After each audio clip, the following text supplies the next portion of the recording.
珍妮从小在男人堆里长大，虽然只是个私生女，但收养她的伯爵却对她非常照顾，不仅让她的母亲在家当佣人，而且还常常带着她见世面。伯爵夫人并不觉得这有何不妥，还以为丈夫是善心大发，直到发现丈夫连看书都要和珍妮腻在一起，伯爵夫人这才有了危机感，于是迅速叫了一辆马车，准备打发走这对母女。为了稳住妻子，伯爵想了个折中的办法，出资把珍妮送去修道院，让她在那里先待几年。但珍妮却无法忍受修道院的枯燥和沉闷，喜欢看言情小说的她，经常偷溜到小溪边来看书。可此举放在修道院却被认为是离经叛道。屡教不改的珍妮就这样被赶出来了。她被再次接回了伯爵家中，这一次伯爵依旧没有避嫌，而是整天和她腻歪在一起看书，这让伯爵夫人十分不满。为了解决掉这个麻烦，伯爵夫人以莫须有的盗窃罪，直接将珍妮和她的母亲轰出家门。欲加之罪，何患无辞？无处可去的母女俩只能前往巴黎。为了谋生，母亲让珍妮当裸体模特，可时间久了，珍妮也开始厌倦起这样的生活。这一次，她无论如何也不肯解开衣服，气得母亲一把将她拽下椅子，接着又推进了换衣间。为了让她听话，母亲软硬皆施，但珍妮却铁了心，说什么也不愿配合。画室见他俩僵持不下，于是将母亲喊出来，用几枚硬币打发她去公园。见钱眼开的母亲拿着硬币就离开了，只把珍妮单独留在了画室。不久之后，珍妮又找了份差事，专门负责给一位富太太读书。由于此前在伯爵那里打下的阅读功底，让她轻而易举就赢得了富太太的喜爱。从此，珍妮也成了这个家的一份子。然而，除了富太太，对珍妮同样喜欢的人还有富太太的2个儿子。为了得到年轻貌美的身体，2个儿子没少在珍妮身上花钱。只是好景不长，他们的事情很快就被富太太知道。珍妮又一次被扫地出门，但就是这样的经历，让珍妮有了意料之外的收获，那就是懂得如何吸引有钱有势的男人。这次珍妮在巴黎的一处风月所落脚，来这里的人都是非富即贵，女人们个个卯足了精神，只为找到一棵摇钱树。珍妮自然也不例外，大家各凭本事，谁有能力谁先上。但明显珍妮更胜一筹，这里的男人们从不吝啬他们的深情，有关爱情的词藻他们张口就来，但珍妮却没这么好糊弄。Je pourrais vous proposer un logement. C'est ma mère qui s'occupe des marchés.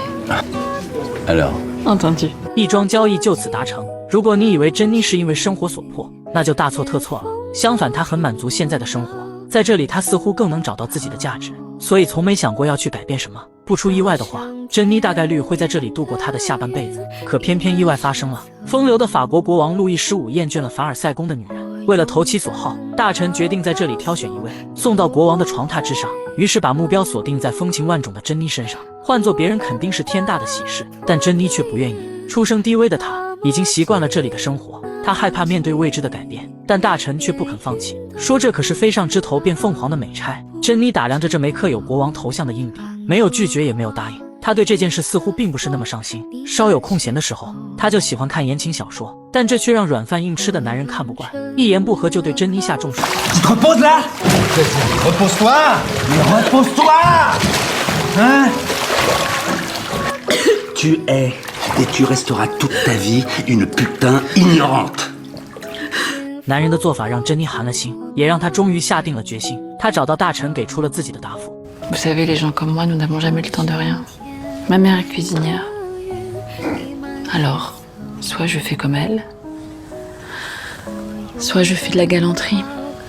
Honnêtement, je préfère la galanterie. 就这样，珍妮被安排到了凡尔赛宫。这个一脸男相的女人只是露出几颗门牙，就入了法国国王的眼。吃瓜群众都在议论，因为国王看上的这个人可是风月所中有名的交际花。泼天的富贵是多数贵族女人求之不得的好事，没想到竟轻易落在这样一个人身上，这直接就在凡尔赛宫炸开了锅。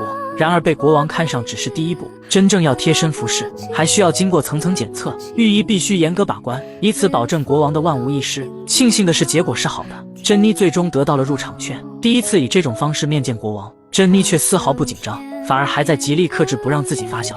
Quelque chose vous amuse, madame? Je souris parce que vous ressemblez comme 2 gouttes d'eau à un écu de 6 francs. 面对如此失礼的行为，路易15也没有生气，只觉得他更加特别。看到珍妮毫不掩饰自己对财富的迷恋，国王更是觉得她帅真可爱。就在气氛越来越暧昧的时候，珍妮也主动解开了她的秀发，然后缓缓地来到国王身边。这晚过后，国王便爱上了珍妮。清晨，路易15就回到了自己的房间，准备迎接贵族们的叫醒服务，而珍妮则被安排在隔壁的房间。原来路易15想让她通过双面镜来了解自己的生活。只见床幔被打开之后，贵族们便依次涌入国王的房间，这让珍妮感到非常新奇。原本一个极其普通的起床行为，在国王这里却是既隆重又繁琐。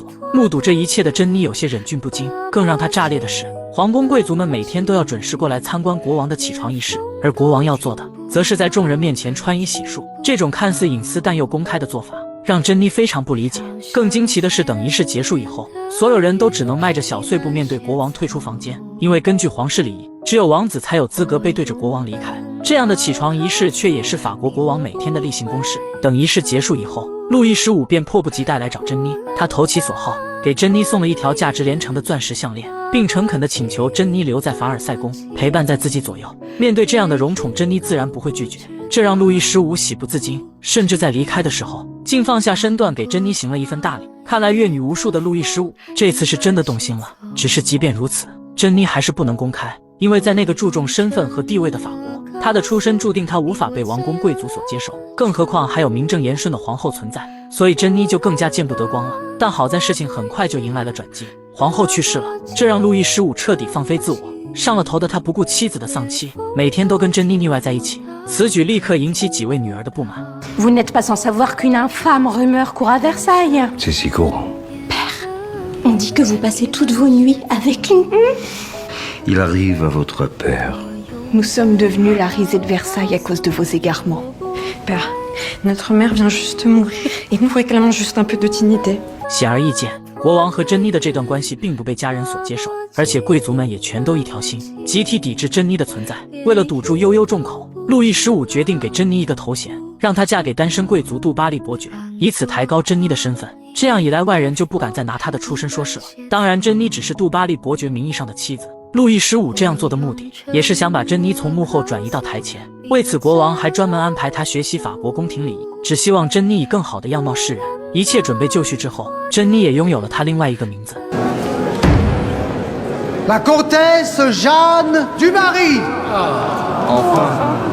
从众人的唏嘘声中不难看出，他们的内心深处依旧没有接纳珍妮，但架不住路易15喜欢，而得到国王宠爱的珍妮，也一跃飞上枝头变凤凰。从此，她不再是那个任人蹂躏的交际花，而是身份显赫的伯爵夫人，更是波旁王朝的最后一位首席情妇。国王望向她的眼神满是藏不住的喜悦，他对珍妮的偏爱人尽皆知，可国王的女儿们却看不惯。虽然他们并没有公然反对，但是态度却是显而易见，那就是依旧不待见珍妮。只是即便如此，也不妨碍国王宠爱她。当晚，路易15就准备了份大礼，只见一个黑人小男孩从箱子里钻出来，这个惊喜让众人猝不及防，但路易15却乐在其中。为了讨珍妮欢心，他也是下足了功夫，让黑人小孩代表自己给珍妮念情诗。国王的良苦用心让珍妮备受感动，看到这个叫扎莫尔的小男孩，善良的珍妮顿时泛起了怜爱之心，于是当即祈求国王让扎莫尔做他的侍从。要知道，当时的黑人根本就没资格在凡尔赛侍奉，这样的请求无疑是有悖传统。但为了珍妮，国王还是满口答应了。此时的珍妮还没有意识到，她的这一善举将会让她在今后付出生命的代价。这个女人只是和国王研究了一次昆字的写法，就一跃成为凡尔赛宫的首席情妇。现在的路易15满眼都是她。就因为珍妮喜欢星星，路易15就拿出昂贵的望远镜，陪她在黑夜里看星星。珍妮想要穿男装，国王也毫不犹豫让她穿上自己的衣服。要知道，这样的行为在当时是不被允许的，但路易15却不在乎，只要是珍妮想要的东西，哪怕是被世人批判，路易15也在所不惜。此举引得凡尔赛宫的贵族们议论纷纷，吐槽国王被珍妮迷昏了眼，因为不论去哪他都要带上珍妮，就连外出狩猎也不例外。珍妮对现在的待遇很知足，但她的母亲却仍然不满意。Tu es enfin arrivé au rang après lequel tu courais, mais je ne peux pas m'empêcher d'avoir peur pour toi. Et si le roi se lassait soudain de toi? C'est loin d'être le cas. 母亲不以为然，因为路易15可是出了名的风流，身边的情妇又不止珍妮一个，他的热度随时都可能消失，所以为了保险起见，母亲建议他搏一搏皇后的位置。可珍妮却没有这样的野心，有国王撑腰的她从不为今后忧虑，毕竟她现在盛宠在我，而且国王为了让她住得更舒适，甚至还专门建立一所宫殿，让珍妮在这里居住。这所宫殿正是今后的玛丽王后最喜爱的住所——小特里农亚宫殿。仗着有国王的宠爱，珍妮似乎也开始无所顾忌，竟然带着黑人扎莫尔进入茶话会。此举立刻引起贵族们的不满，毕竟当时的社会环境下是容不下黑人的。但珍妮振振有词地表示已经得到了国王的许可。可即便如此，贵族夫人们依旧没法接受，于是统一战线当面奚落珍妮和扎莫尔，说他们是一路人。被直击要害的珍妮顿时非常难受，现场的氛围也陷入僵局。这时心地善良的路易斯公主主动出面，对黑人扎莫尔示好。可就是这样一个无心之举，让贵族们误以为公主加入了珍妮的阵营，于是纷纷把对珍妮的不满全部转移到公主身上。一时之间，凡尔赛宫开始谣言四起，到处都充斥着对公主的各种丑闻。要强的路易斯公主无法承受这样的诋毁，为了自证清白，竟毅然决然放弃了她的头衔和地位，执意成为一名修女。这件事对国王的打击非常大，公主的离开让他变得意志消沉。如果不是珍妮的话，恐怕也不会发生这样的事情。被情绪所困扰的路易15瞬间就对珍妮变得十分冷漠，而且还特意疏远她。察觉到不对劲的珍妮也识趣退出了房间。虽然心里早有准备，但是当亲耳听到时，心里还是非常失落。Le roi a d'autres maîtresses. Madame, vous êtes la favorite du roi. Mais le roi a le goût du changement. L'attrait de l'inconnu. 侍从的话让珍妮茅塞顿开，于是，在短暂的梳理好情绪之后，她便开始绝地反击。珍妮并没有像凡尔赛宫的妇人那样循规蹈矩，而是另辟蹊径，出其不意制造惊喜来保持她和路易15之间的新鲜感。事实证明，她这一招的确有效。珍妮重新回到了她首席情妇的位置，但这样的局面很快就要被打破，因为来自奥地利的玛丽公主即将与太子路易完婚。晚宴上本该是女主角的玛丽，却因为没有宣布用餐而等得饥肠辘辘。旁人告知用餐需等到国王到场才能开始，初来乍到的玛丽为了留个好印象，也只能配合。过了好一会之后，国王这才领着珍妮姗姗来迟，而原本是欢迎太子妃的晚宴，却被珍妮抢了风头，这未免有些喧宾夺主。众人都在议论纷纷，但珍妮却浑然不觉。习惯坐在 C 位的她，似乎忘了太子妃玛丽才是今天的主角，甚至在用餐的途中，竟不合时宜地和国王秀起了恩爱。而本就看不惯珍妮的贵族们，也借此机会吐槽珍妮的身世，将太子妃拉入他们的阵营。Vous savez que la créature n'a absolument pas le droit de vous parler tant que vous ne lui avez pas adressé la parole la première. Vous savez ça? Vous savez? Oui, dans ce cas-là, je me déclare sa rivale. 一山不容二虎，两个女人之间的战争就此打响。玛丽既是作为奥地利的公主，也是作为法兰西的太子妃，她的血统不允许与珍妮交好，而本就看不上珍妮的贵族们也开始统一战线，集体抵制珍妮。以前碍于国王的权威，或许他们还会收敛几分，但现在的局面变了，因为太子妃才是凡尔赛宫真正的女主人，而原本在凡尔赛宫混得风生水起的珍妮，地位也开始一落千丈。因为太子妃玛丽不仅不待见她，而且还公然无视她的存在，这无疑是在当众打珍妮的脸。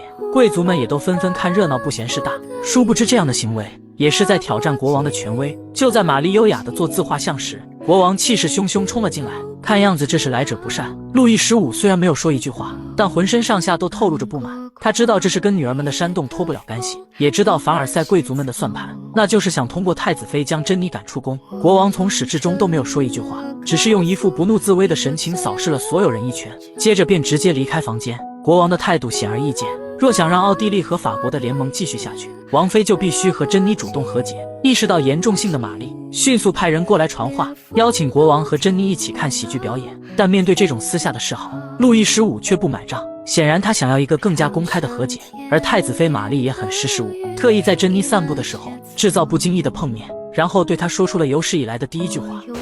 Il y a bien du monde aujourd'hui à Versailles. 被太子妃示好的珍妮受宠若惊，竟激动得忘记如何回复。反应过来确实是和自己说话后，她高兴的就像个小孩，接着又不顾形象的冲进会议室，和路易15分享这个喜讯。Elle m'a parlé.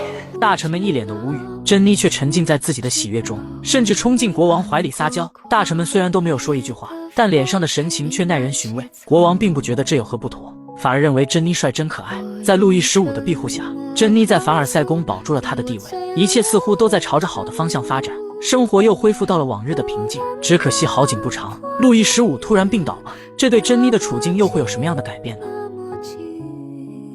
这天，路易15突然病倒了，经御医诊断患上了天花，这在当时是一种致死率极高的传染病，而且并没什么针对性的治疗手段。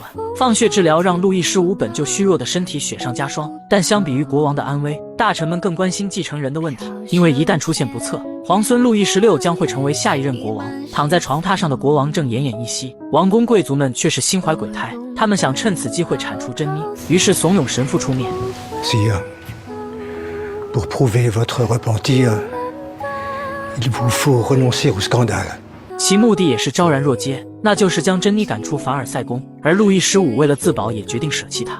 J'ai peur de l'enfer, Jeanne. Je me dois à Dieu et à mon peuple. Il faut que tu te retires. 明白大势已去的珍妮，也只能灰溜溜地打包行李，离开这个曾让她风光无限的凡尔赛。当年的荣宠仿佛历历在目，没想到繁华会消失的那么快。坐在床上的珍妮怅然若失，她安排侍女去看外面的蜡烛是否还亮着，因为只要蜡烛没有熄灭，就代表国王还活着，这或许也是一种安慰吧。看到珍妮落寞出局，贵族们都觉得大快人心，可下一秒珍妮就反悔了，她还想见国王最后一面，只是没有路易15撑腰的珍妮已经再没了话语权，贵族们毫不留情地拒绝了她。就在珍妮万分无助的时候，太子路易16送了她一个人情，珍妮这才得以和国王做最后的告别。此时两人都相顾无言，只能用眼泪来表达对彼此的眷恋，告别这段长达19年的感情。随后珍妮就坐着马车离开了本不该属于她的凡尔赛。可就在她前脚刚离开的时候，后脚凡尔赛宫就响起了丧钟，路易15去世了。侍从失魂落魄地走出屋外，王公贵族们见状立刻打起了精神，都在等着那一个消息。果然不出所料，侍从将蜡烛吹灭，路易15去世了。贵族们纷纷脱帽致敬，向国王表示哀悼。另一边，皇位继承人路易16也在为祖父祈祷。老国王的去世也代表新任国王的诞生。贵族们在悼念完后也纷纷转头，集体冲进教堂，向新任国王路易16表示祝贺。只见新人笑，不见旧人哭，在这一刻体现得淋漓尽致。至此，珍妮·杜巴利退出历史的舞台，她被太子妃驱逐到了修道院。本以为珍妮会在这里度过她的余生，但没想到上位后的玛丽王后丝毫不知收敛。她奢靡成性，让法国在1789年爆发了大革命，而之前被珍妮收养的黑人扎莫尔也参加了革命。杜巴利为了不节外生枝，让扎莫尔退出，只是没想到扎莫尔表面一口答应，背地里却向革命委员会捅珍妮的刀子。因为扎莫尔的诬陷，无辜的珍妮也被以叛国罪的名义送上了断头台。农夫与蛇的故事在他们身上重演。杜巴利在50岁那一年结束了他短暂而又绚丽的一生。珍妮·杜巴利伯爵夫人的故事也就此结束。感谢大家的观看和支持。